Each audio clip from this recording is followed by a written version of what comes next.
What if I told you the number one most popular hair growth supplement does absolutely nothing for most people who take it?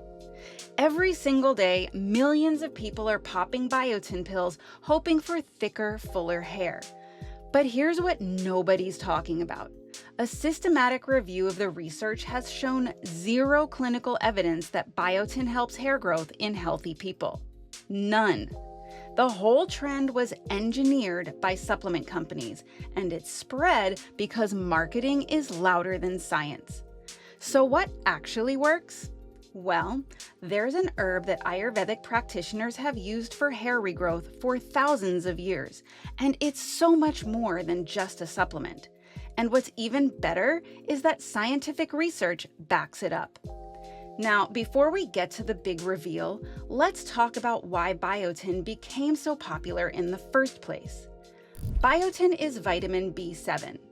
Fun fact, it's also called vitamin H, from the German words Haar und Haut, which directly translates to hair and skin. So from its very name, it was practically gift-wrapped for supplement marketing. And that's exactly what happened. The supplement industry took that branding, slapped it on gummy vitamins, and built an entire hair, skin, and nails category around it. But is any of it backed by science? Not really. Here's the thing. Biotin does play a real role in how your body metabolizes fats, proteins, and carbohydrates. And yes, if you're legitimately biotin deficient, you can lose your hair. That part is real, and doctors do prescribe it for deficiency-related hair loss. But here's where things went sideways. The supplement industry took that one clinical fact and extrapolated it into a universal claim. The logic was, if a deficiency causes hair loss, then supplementing must cause hair growth. That's like saying because a lack of sleep makes you forgetful, sleeping 20 hours a day will give you a photographic memory. That is not how biology works. And here's something most people don't know. Biotin deficiency is actually rare. If you eat eggs, nuts, meat, or even sweet potatoes, you're probably already getting enough. So for the vast majority of people, those biotin gummies are just giving you cavities and expensive pee. And that's not just my opinion. Research tells us that the popularity of biotin for hair growth is vastly disproportionate to the evidence supporting it. In other words, supplement companies built a billion-dollar category on public ignorance. Now, what if there was something that didn't just fill a gap that most people don't even have, but actually nourished the scalp, reduced inflammation, supported collagen production, and had centuries of traditional use behind it? Well, that's why we're here, so let's talk about it. Have you ever been to a tropical garden and seen those big, vibrant red flowers that just radiate life? That's hibiscus, and in the ancient system of Ayurveda, which literally translates to the study of life, this flower is a go-to for hair health. In Sanskrit, it's called Japa Pushpa, and it's classified as Keshya, which means that which improves the quality of hair. When Ayurvedic texts give something a specific title like that, it's a big deal. But here's what I want to explain about why hibiscus is so highly valued for hair, because this connects to something we talk about a lot on this channel. In Ayurveda, one of the primary drivers of hair loss is excess pitta. Think of pitta as heat energy. When there's too much of it in your system, it rises, reaches your scalp, inflames the tissue, and weakens the hair follicles from the inside out. Sound familiar? Hibiscus pacifies pitta, meaning it has a cooling, soothing energy that directly counteracts that excess heat. It calms the inflammation at the root level. Pun intended. Before we move on, have you ever tried biotin? Drop me a comment below and tell me if it worked for you. I'm genuinely curious. Alright, so when we look at what modern science actually says about hibiscus, it gets exciting. In early research, hibiscus leaf extract promoted significant hair growth compared to untreated groups, and in one study, the extract even performed comparably to minoxidil, a standard hair loss drug. Another study found that hibiscus extract actually lengthened the anagen phase of the hair cycle. That's the active growth phase. So that means your hair stays in go mode longer before it sheds, which is exactly what you want. But here's the fatal flaw that supplement culture totally misses. The magic isn't just in one compound. The magic is in the complete plant. Hibiscus is loaded with vitamin C, which is essential for collagen production, and collagen is the protein that gives your scalp tissue its structure and strength. Remember, hair doesn't just grow from follicles in isolation. Those follicles are anchored in tissue, and if that tissue is weak or inflamed, the hair has nothing to hold on to. Vitamin C helps rebuild that foundation. On top of that, hibiscus contains amino acids, the building blocks of keratin, which is what your hair is made of.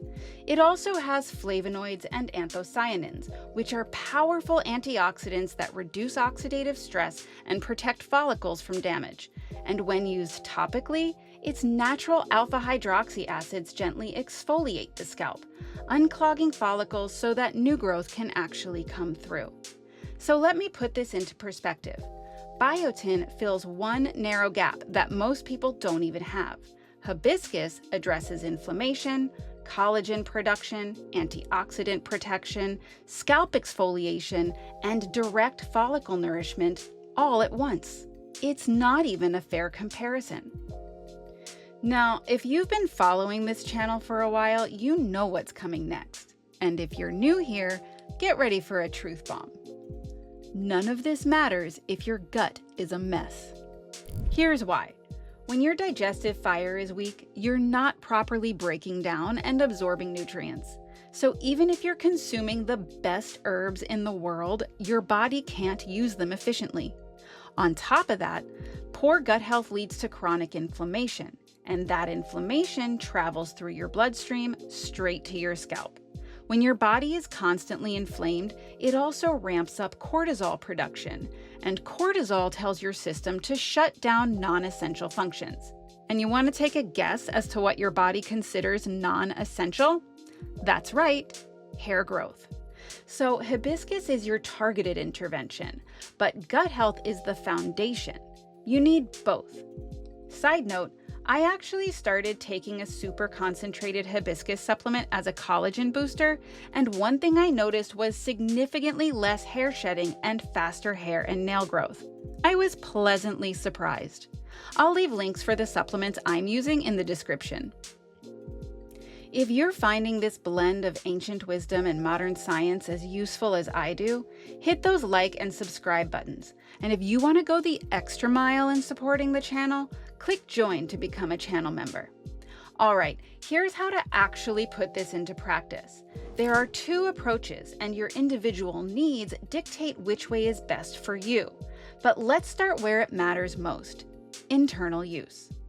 This is your direct swap for those biotin gummies. Drinking real hibiscus tea daily delivers vitamin C, antioxidants, and anti-inflammatory compounds from the inside out. And I want to emphasize real here. You want actual dried hibiscus flowers steeped in hot water, not hibiscus-flavored tea that's mostly sugar and artificial flavoring. Read the ingredients. If organic hibiscus isn't the only thing listed, put it back. For a stronger dose, look for high-quality concentrated hibiscus extracts made from real flowers and leaves. This works at the systemic level by reducing inflammation, supporting collagen production, and helping to cool excess pitta throughout your entire body, not just your scalp. This is what Biotin promised but couldn't deliver, just like your future faking ex. Now here's the bonus layer for people who want to go all in. You can also use it topically. You can use either dried or fresh hibiscus for this. If you're using dried flowers and leaves, grind them into a fine powder. If you're using fresh, mash them into a paste. The natural moisture of the plant is enough to create it. No need to add liquid. And if you don't want to do all that work, you can buy organic hibiscus powder, which is what I do. Then choose your carrier oil. Coconut, sesame, or even batana oil all work depending on your needs. Combine about 2 tablespoons of your powder or paste per half cup of oil. Warm the mixture on the lowest heat for about 15 to 20 minutes. Don't let it smoke or boil. You want to heat it just long enough for the oil to absorb the color and the properties of the hibiscus. Then let it cool, strain it through a cloth, and store it in a glass jar. It only keeps for about 2 to 3 weeks, so don't make a huge batch. When you're ready to use it, warm the oil slightly, massage it into your scalp with your fingertips, not your nails, and leave it on for at least an hour. Then wash it out with a gentle shampoo. Do this 1 to 3 times per week. The ritual of warming, massaging, and sitting with the oil also helps regulate your nervous system. Less cortisol means more repair mode. Give it at least 8 to 12 weeks of consistent use before judging results. Hair growth has a cycle, and you need to let it do its thing in its own time. Now, this is where generalized advice stops and Ayurveda's individualized approach shines. In Ayurveda, everyone has a unique constitution made up of a specific ratio of 3 energies known as doshas. Those doshas are called vata, pitta, and kapha. Think of them as different operating systems. We all have our own combination of all 3, but most people have one that tends to dominate, and that shapes everything from your body type to your digestion to how you lose your hair. We already talked about pitta, the heat energy. If pitta is your dominant dosha, you probably run warm, have a faster metabolism, and might get irritable when you're out of balance. Hibiscus is practically tailor-made for you because its cooling and nourishing properties directly counteract that excess heat. Use it both internally and topically, and you'll likely see the fastest results. Now here's where it gets interesting. Hibiscus also works well for kapha, the energy of structure and moisture. If kapha dominates your constitution, you likely have thicker hair, a slower metabolism, and a tendency toward congestion and oily skin. Hibiscus is naturally astringent, which means it has a gentle drying quality that helps cut through excess oil and sluggishness. That's why Ayurvedic texts specifically say that hibiscus pacifies both pitta and kapha. For kapha types, focus on internal use. The tea is especially helpful because its astringent properties reduce that heaviness and congestion. If you do use it topically, do it no more than once a week and don't leave it on as long since your scalp is already producing plenty of oil. Now, vata is a different story. Vata governs movement and dries things out. If it's your dominant energy, you're probably naturally thinner, your skin and hair tend towards dryness, and your mind likes to race. Here's the honest truth. Hibiscus is cooling, drying, and astringent, which means it increases vata. So if you're vata dominant, you can go overboard. You can still use hibiscus, but do so more moderately, especially the tea. If you drink it, balance its cooling nature by adding warming spices like ginger or cinnamon. For topical use, infusing hibiscus into a warming oil like sesame is a smart move because the warming qualities of sesame offset the cooling qualities of hibiscus. But if vata is significantly out of balance in your body, there are better primary herbs for you, and hibiscus might be better as a supporting player rather than the star. And this is exactly why Ayurveda's individualized approach is so much more powerful than one-size-fits-all supplement advice. There's no single herb that is perfect for every single person. The magic is in matching the remedy to the individual. So if you've been wasting money on biotin and not seeing results, now you know there's a better path, one that's been working for thousands of years. But remember, none of this reaches its full potential without gut health. That's the foundation. And if you're ready to work on that piece, start with one of these videos right here. And if this video helped you, share it with someone who needs to stop drinking the biotin Kool-Aid. They'll thank you. Remember, longevity isn't luck, it's a lifestyle. Until next time.